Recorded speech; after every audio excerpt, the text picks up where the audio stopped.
Hello दोस्तों, आप सभी का the logical Indian YouTube channel में बहुत बहुत स्वागत है। मैं हूं एडवोकेट पंकज कुमार त्रिपाठी, लखनऊ से। अभी दो वीडियो मैंने देखा है जिसमें बहुत भयानक गालियां बकी गई हैं। एक वीडियो है जिसमें चंद्रशेखर आजाद रावण के इस बयान पर, जिसमें उन्होंने कहा कि कुंभ में पापी जाते हैं। मेरठ के किसी मंडी से एक, संभवतः अगर मैं नाम गलत नहीं बोल रहा हूं तो वीरेंद्र कुमार लोध नाम के व्यक्ति हैं, खुद दावा कर रहे हैं, छर्रा मंडी से हैं वो, और उन्होंने बड़ी गंदी गंदी गालियां बकते हुए चंद्रशेखर आजाद रावण के उस कथन के लिए उन पर हमला बोला है जो उन्होंने कुंभ में पापी स्नान करने जाते हैं कहा है। दूसरा, मुझे कल एक वीडियो देखने को मिला है जिसमें है बाबा रामदास जी हैं, बाबा की खरी खोटी नाम का चैनल चलाते हैं।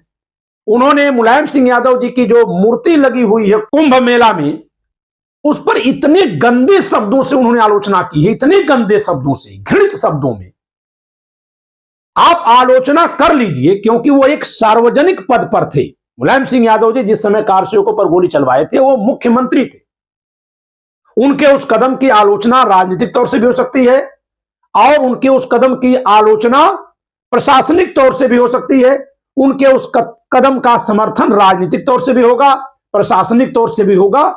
उस पर आप आलोचना और प्रशंसा कर सकते हैं, लेकिन आप आलोचना और प्रशंसा करने में गाली बकना, उनके मूर्ति के बारे में गंदी गंदी बातें कहना, लोगों को यह कहना कि लोग उनकी फोटो पर मल त्याग करें, ये किस तरह की बात हो रही है?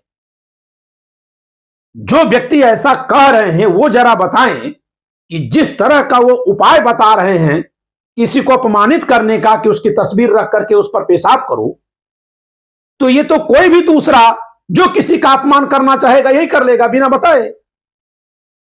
अखबारों में तमाम देवी देवताओं की फोटो छपती हैं, तमाम छपती हैं, आए दिन छपती हैं।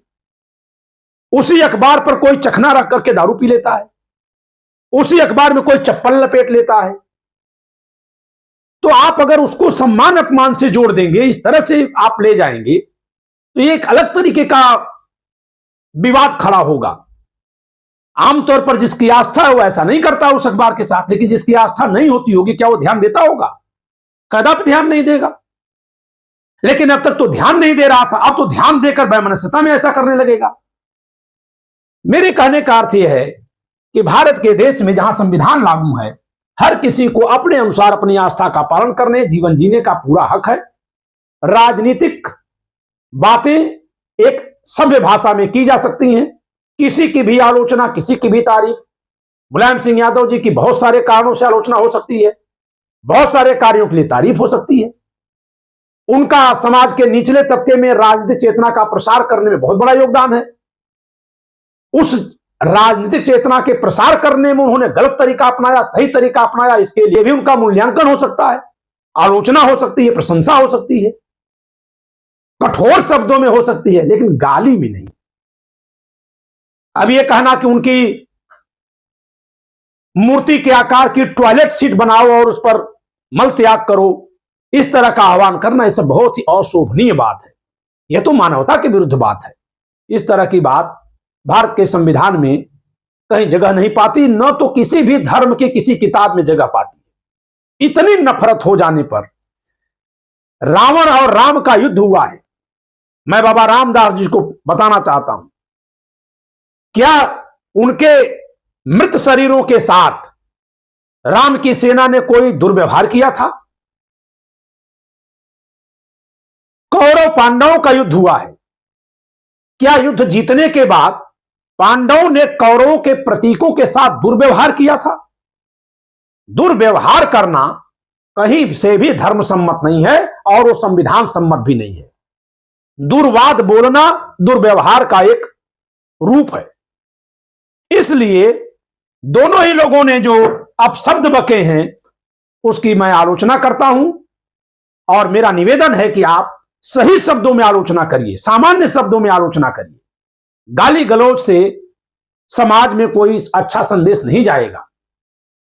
बिल्कुल चंद्रशेखर आजाद रावण ने जो कहा है उससे जो सहमत नहीं है वो आलोचना कर सकते हैं, क्योंकि उन्होंने भी सार्वजनिक विषय पर बयान दिया है।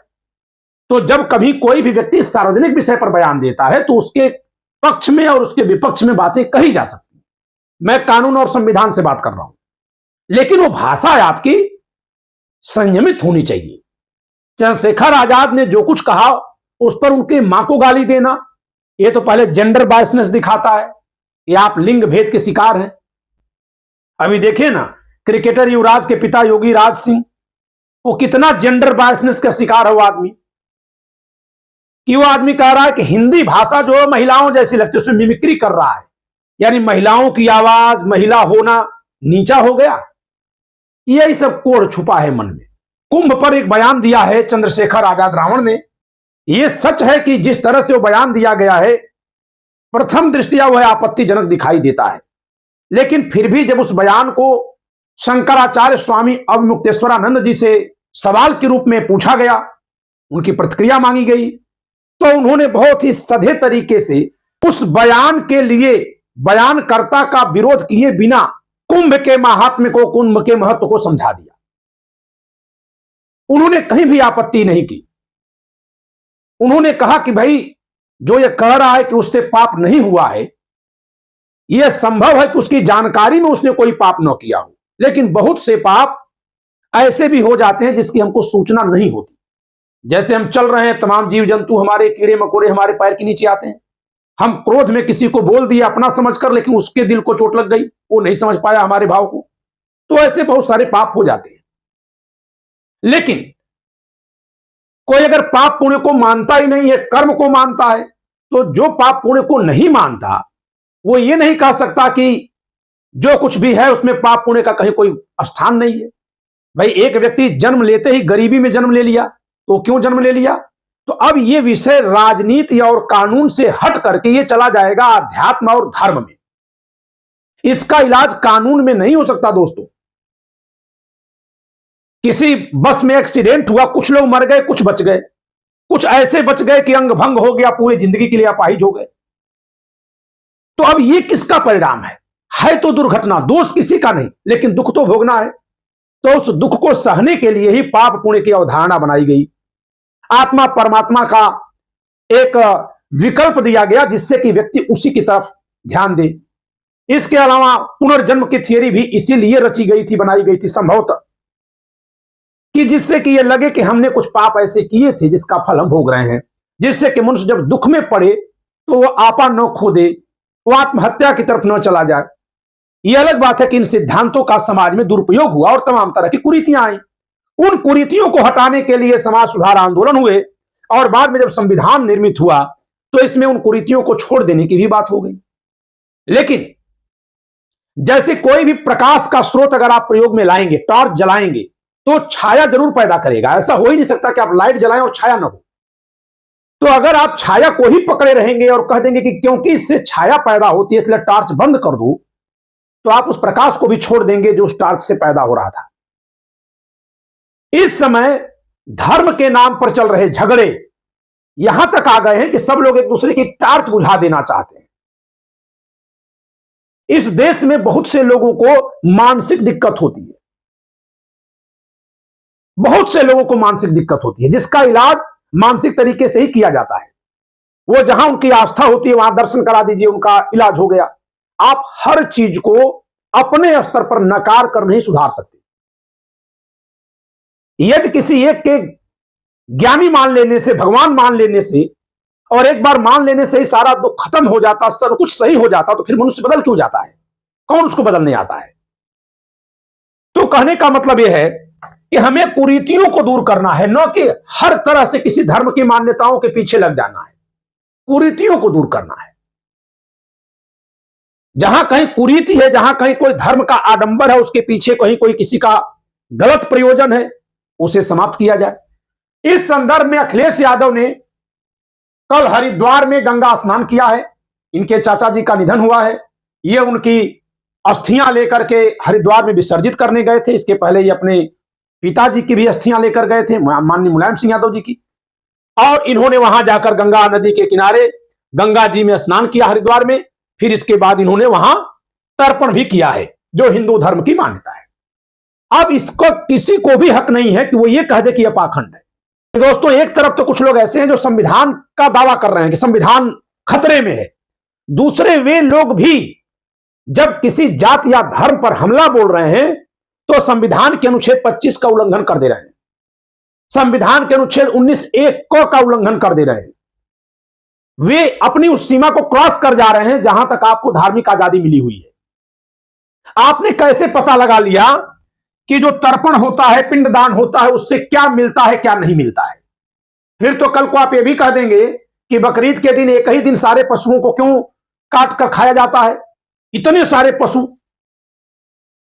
जो नहीं उस धर्म में आस्था रखेगा उसके लिए वो पाखंड दिखाई देगा, लेकिन जो आस्था रखेगा उसके लिए उसमें सुकून है।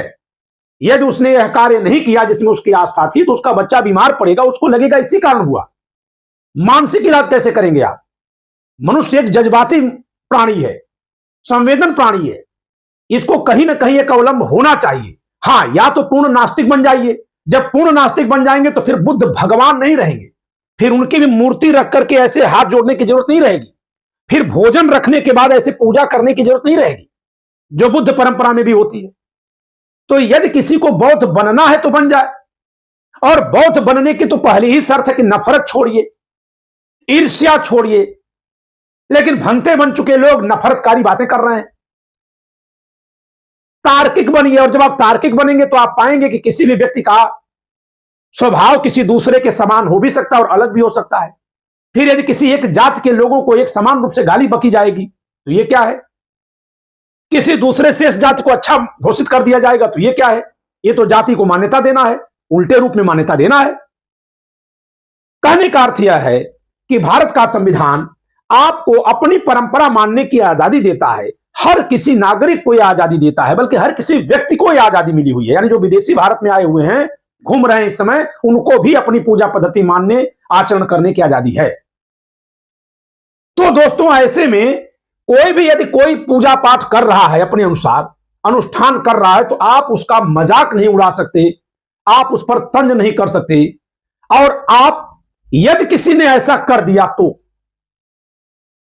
उसके लिए अपमानजनक भाषा का प्रयोग नहीं कर सकते। ये दोनों ही तरफ से है। शंकराचार्य जी ने जिस तरह से बात कही है और जितना इस समय विरोध चल रहा है, उसके बाद भी अखिलेश यादव जी ने जिस तरह से अपनी परंपरा का पालन किया है, ये दोनों ही आचरण न केवल संविधान सम्मत हैं, बल्कि इतना हर तरह से घिरे होने के बावजूद भी एक शुचितापूर्ण आचरण करने को दर्शा रहे हैं। आप इनसे सहमत असहमत हो सकते हैं, लेकिन जहां तक धर्म की बात है, धर्म में किसी भी धर्म को किसी को नीचा दिखाने का हक नहीं है। आप किसी भी धर्म को कुरीत कहकर खारिज नहीं कर सकते। एक नया चलन चल गया है कि जो लोग खुद जाति व्यवस्था, जातीय मानसिकता से ओतप्रोत हैं, वो खुद कह रहे हैं कि जब तक हमारे समाज का राजा नहीं बनेगा तब तक हम नहीं रुकेंगे। और हमारे समाज का मतलब जाति। वही लोग कह रहे हैं कि जाति फलाने बनाई, जाति ऐसे हटाओ, जाति ऐसे करती है। ये दोहरापन है। जाति से जिसको दिक्कत है पहले वो जाति छोड़े। व्यक्ति की बात मैं कर रहा हूं। जिसको लगता है कि जाति नहीं होनी चाहिए वो जाति छोड़े। लेकिन भारत की भूमि पर किसी के लिए भी यह संभव ही नहीं है कि जाति छोड़ पाए, संभव ही नहीं है। आप जब जाति छोड़ेंगे तो पीछे कहां थे ये पता लग जाएगा। तो छोड़ेंगे कैसे? तो छोड़ना क्या है? जातीय नफरत, जातीय लगाव, जो जात के नाते लगाव और जात के नाते नफरत है। और ये दोनों छोड़ने की बात मनुष्यता के नाते जरूरी है। यही दोनों छोड़ लीजिए, फिर इसके बाद से सब कुछ चलेगा। संविधान पर सरल भाषा में लिखी मेरी पुस्तक मंगाना हो तो दिए गए नंबर पर संपर्क करके मंगा सकते हैं। इस वीडियो में इतना ही। वीडियो लाइक करिएगा, शेयर करिएगा, चैनल सब्सक्राइब न किए सब्सक्राइब करिएगा। जय संविधान।